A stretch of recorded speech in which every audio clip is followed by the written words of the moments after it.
Kita masuk dalam segmen Kompas Bisnis. Saudara, Indonesia memasuki era fiskal dan stimulus ekonomi lebih agresif. 2 pekan setelah pecah aksi demonstrasi, pemerintah mengguyur paket program ekonomi 8+4+5. Paket ini terdiri dari 8 program untuk mengakselerasi perekonomian 2025, 4 program untuk tahun 2026, serta 5 program untuk penyerapan tenaga kerja.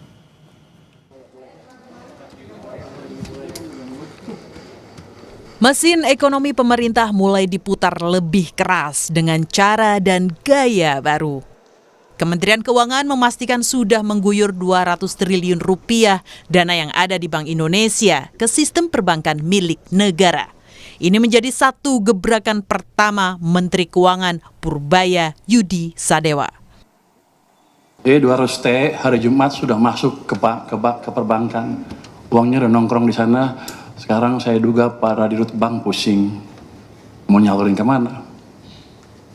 Tapi saya pikir dengan cara itu paling enggak kalau mereka belum bisa nyalurin karena mereka punya uang lebih, dia nggak akan perang bunga lagi, bunga akan cenderung turun, itu akan berdampak ke ekonomi dengan itu sendiri ya.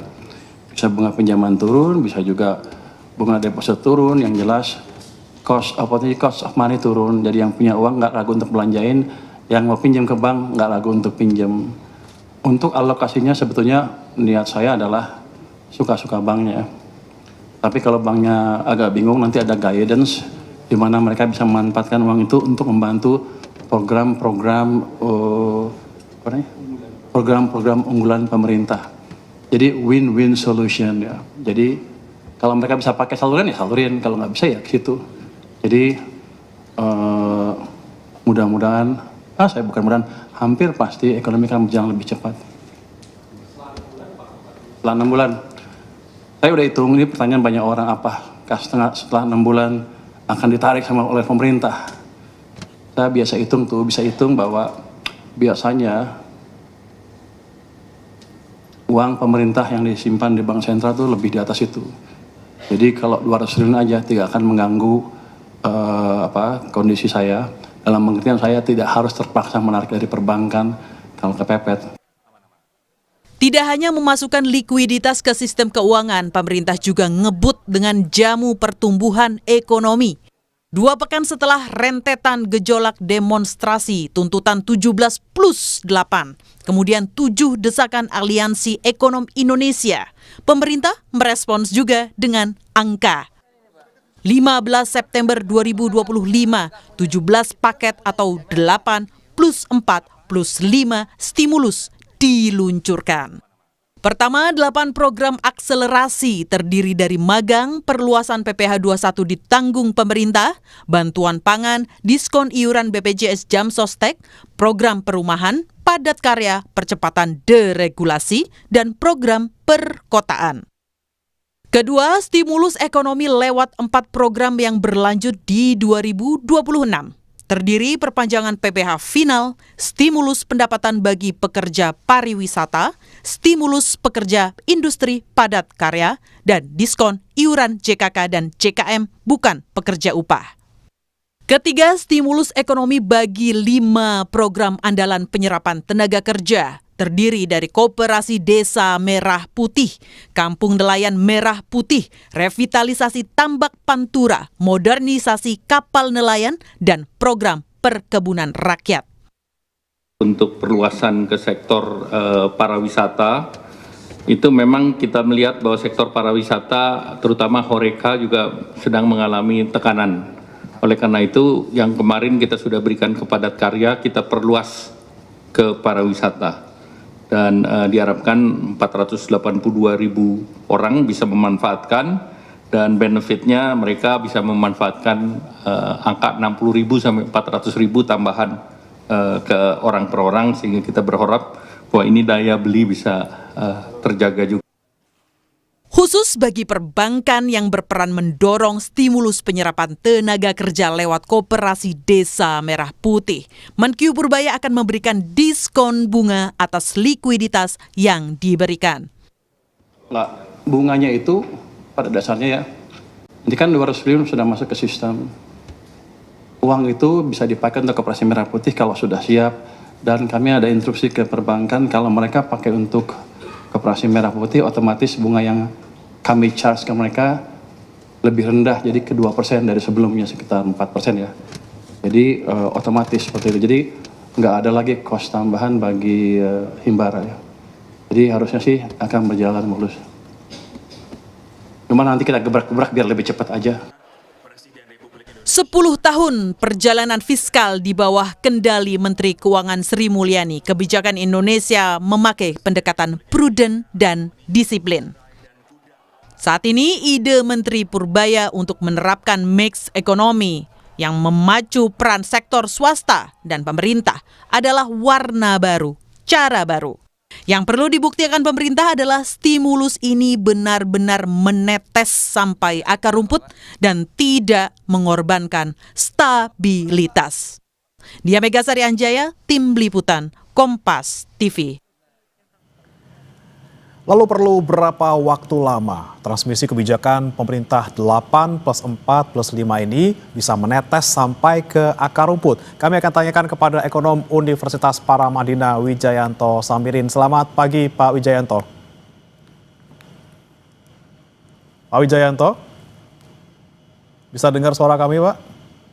Halo. Audionya? Ya, Pak Wijayanto. Audionya bisa dibuka Pak? Silakan, saya belum bisa dengar. Baik Pak Wijayanto, ini kita lihat kemarin sudah diumumkan 17 stimulus ekonomi, formulasinya 8+4+5. Ini kalau kita perhatikan beberapa waktu lalu juga ada tuntutan 17+8 dan juga ada 7 desakan Aliansi Ekonomi Indonesia. Apakah ini sudah mampu menjawab Pak stimulus yang diumumkan oleh pemerintah kemarin? Ini menarik ya, cara pemerintah menyusun stimulus ekonomi. Jadi seolah-olah ingin merefleksikan desakan dari masyarakat dan desakan dari para ekonom. Jadi dengan kode-kode angka tertentu, ini menarik. Tentang isinya, apakah sudah menjawab? Tentu saja tidak bisa semuanya menjawab. Karena desakan ekonom, kemudian tuntutan masyarakat yang 17+8, itu kan sesuatu yang besar dan di luar bidang ekonomi. Tetapi perlu saya garis bawahi untuk yang terkait dengan ekonomi, beberapa sudah coba direspon, walaupun masih sangat minimal. Misalnya, yang 17+8, reformasi pajak yang adil. Ini ada beberapa diskon pajak, saya rasa ini sangat membantu masyarakat golongan menengah bawah secara ekonomi. Kemudian juga meninjau ulang kebijakan sektor ekonomi dan ketenagakerjaan. Ada beberapa program yang memang spesifik diadres untuk mendongkrak penyerapan tenaga kerja. Memang betul, ini sifatnya temporer dan minimal, pasti tidak mencukupi. Lalu bagaimana dengan desakan ekonom? Ada 3 hal paling tidak, Mas Bremana, yang mengadres tuntutan itu. Yang pertama tentang memperbaiki misalokasi anggaran. Di sini kelihatan sekali ada beberapa anggaran yang dialokasikan untuk menyasar, mengurangi ketimpangan, mendorong penciptaan lapangan kerja, dan lain sebagainya. Kemudian tentang prioritas kebijakan yang kurangi ketimpangan, ada juga di situ. Kemudian yang juga tercover adalah deregulasi kebijakan. Tapi kembali Mas Brahmana, ini masih sangat minimal sifatnya, belum bisa dikatakan bahwa ini menjawab, tetapi ini merupakan gesture yang positif dari pemerintah, bahwa pemerintah mendengar. Kita berharap ke depan akan ada program-program yang lebih masif lagi, dan kita juga berharap ada revisi APBN, karena kita dengar pemerintah sekarang sedang membahas itu. Semoga tuntutan-tuntutan itu direfleksikan dalam alokasi APBN. Belum semuanya menjawab, tapi paling tidak kita lihat ada niat baik di sana, udah ada arahnya gitu ya Pak Wijayanto. Tapi kalau kita lihat fiskal Indonesia selama 10 tahun dikawal oleh Bu Sri Mulyani, ini sepertinya tuh memberikan kepastian prudent dan juga disiplin. Nah kalau versi Purbaya ini sepertinya lebih agresif ya Pak ya. Kemudian apa plus minus kebijakan dari Pak Purbaya ini? Kebijakan dari Bu Sri Mulyani, memang Bu Sri Mulyani ingin untuk menjaga kehati-hatian, prudence, financial prudence gitu ya, fiscal prudence. Tetapi memang sebagai Menteri Keuangan beliau mempunyai banyak keterbatasan, sehingga walaupun sudah berusaha keras, tapi tetap saja banyak yang lolos, sehingga hutangnya melejit. Nah, dari sisi hutang yang melejit ini tidak bisa dikatakan sebagai sesuatu yang prudence, tapi dengan berbagai situasi yang rumit, ini adalah sesuatu yang optimal. Nah, kalau Pak Purbaya, saya melihat Pak Purbaya ingin melakukan satu gebrakan, satu perubahan, sesuatu yang berbeda dengan pendahulunya. Jadi dia ingin menggelontor likuiditas di pasar melalui perbankan. Sebenarnya ide ini sudah muncul sejak zaman Jokowi Jilid 1, tetapi memang waktu itu tidak mendapatkan cukup dukungan. Nah, sekarang momentumnya muncul ketika Pak Purbaya sendiri menjadi Menteri Keuangan. Apakah ini bisa dikatakan lebih pro-growth? Saya rasa belum tentu begitu, karena kita harus melihat gambar besarnya. Karena ada begitu banyak program yang digelontorkan pemerintah, yang alokasi anggarannya besar, yang sebenarnya sangat mendorong pemerataan. Dan dari sisi fiskal memang agak mengkhawatirkan karena spending besar-besar tersebut. Lalu 200 triliun yang digelontorkan ini apakah akan menjelma menjadi growth? Rencananya begitu. Tetapi faktanya belum tentu. Karena permasalahan kita kan permasalahan demand saat ini. Likuiditas perbankan kita sebenarnya tidak menghadapi permasalahan. Permasalahannya justru di demand, di mana sektor usaha termasuk UMKM itu tidak melakukan ekspansi karena merasa situasi ekonomi belum kondusif. Jadi arahnya akan growth, tetapi realitanya apakah growth atau tidak belum bisa dijawab hingga detik ini. Yang dikhawatirkan justru growth tidak terjadi, tetapi prudensial fiskal itu sedikit kendor. Oke, tapi kalau kita lihat secara keseluruhan dari 17 stimulus yang 8 plus 4 plus 5 ini secara garis besar gitu Pak, apakah memang ini lebih ke arah growth dibandingkan stability dan bagaimana kemudian bisa mencapai keseimbangan antara keduanya? Tadi Anda sampaikan ini growth-nya bisa jadi tidak terlalu, terus stability-nya juga bisa kendor. Seperti apa menjaga kestabilan, keseimbangan antara keduanya? Ya, kalau dari paket yang baru saja diumumkan, ini kan nilainya hanya 16 triliun. Jadi sangat minimal untuk berbicara masalah growth, sangat minimal untuk berbicara masalah stability. Tetapi memang komponennya menggambarkan beberapa faktor tersebut. Yang menarik adalah sebenarnya yang 4 plus 5, terutama yang plus 5. Karena ini betul-betul ingin menyasar kelompok-kelompok yang selama ini tertinggal secara ekonomi. Mereka yang bergerak di bidang fishery, perikanan, nelayan, kemudian pertanian, mendapatkan alokasi perhatian yang luar biasa. Tapi kembali, apa yang disampaikan di situ kan masih garis besar. Kita belum lihat detailnya. Detailnya nanti baru terefleksi dalam revisi APBN. Kita berharap dari 17 ini kemudian dilanjutkan menjadi lebih konkret dalam bentuk alokasi APBN.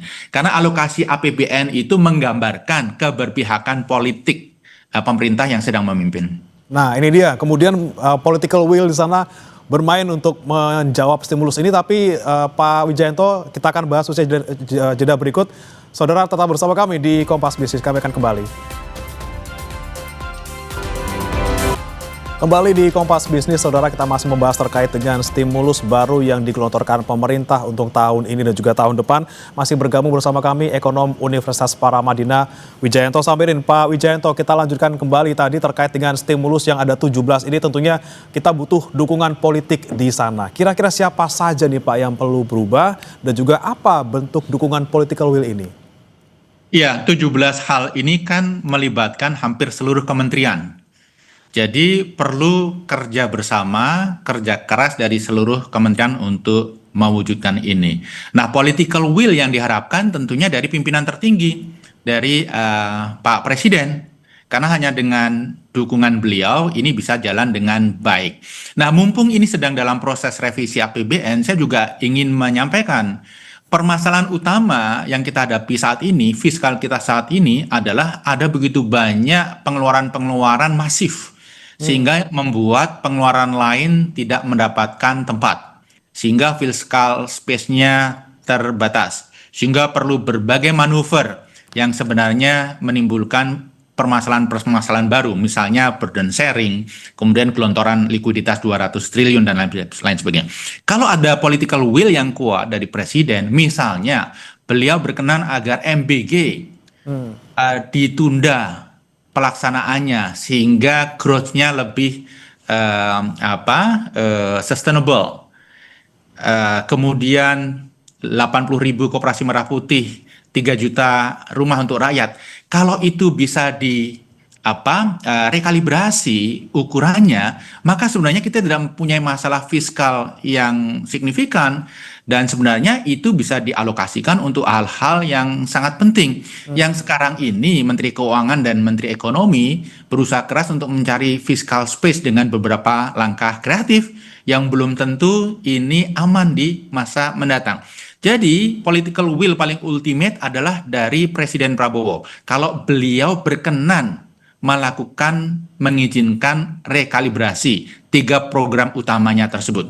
Kita harus pahami bahwa Pak Prabowo itu akan memimpin 5 tahun ke depan, bahkan 10 tahun, sehingga menurut saya tidak ada urgensinya untuk digeber di awal kalau ini menimbulkan masalah di tempat lain, justru masalah-masalah yang kadang-kadang relatif besar dan dirasakan oleh masyarakat. Kalau ditanya political will, ya political will dari para menteri, tapi ultimate political will dari presiden melalui beberapa hal yang tadi saya sudah sampaikan. Oke, utamanya dari Pak Presiden, kemudian baru diikuti oleh menteri-menteri di bawahnya bagaimana bekerja sama gitu ya. Tapi kemudian yang jadi pertanyaan juga Pak Wijayanto, ini seberapa lama sih proses transmisi berbagai stimulus ini bisa menetes sampai ke akar rumput? Mana sih kebijakan yang paling cepat menggerakkan ekonomi?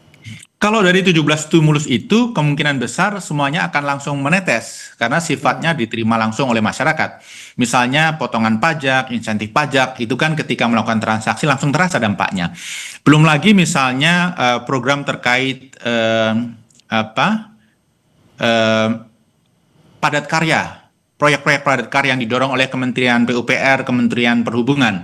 Ini dampaknya langsung karena sifatnya padat karya, perbaikan rumah, perbaikan jalan, perbaikan irigasi, maka tidak perlu tender, tidak perlu izin. Langsung bisa seketika digelontorkan, menciptakan lapangan kerja, menciptakan daya beli. Kemudian yang lain juga misalnya perbaikan pemukiman yang dilakukan di Pemprov DKI.